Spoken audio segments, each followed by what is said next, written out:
Everybody relies on their rear view camera these days. But what if yours stops working? Here's how to troubleshoot it step by step. First, let's check the basics. Make sure your screen isn't just turned off or on another display mode.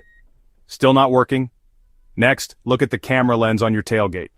Dirt, rain, or even a tiny bit of snow can block the camera.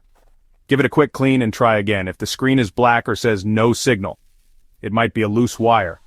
Pop open your tailgate and inspect the camera's wiring. Look for any obvious damage or disconnected plugs. See a problem? You may need a mechanic, but sometimes snapping a loose plug back in does the trick. Still nothing? Try resetting your truck's infotainment system. Turn the vehicle off, wait a minute, and restart. Sometimes electronics just need a quick reboot. If it's still out, your camera might be faulty and need replacing. Check if your Ranger is under warranty before paying out of pocket. Remember, a working rear-view camera keeps you, and everyone behind you, safe. Don't ignore the issue. If these steps don't help, it's time to call your dealership or a trusted mechanic. Stay safe out there.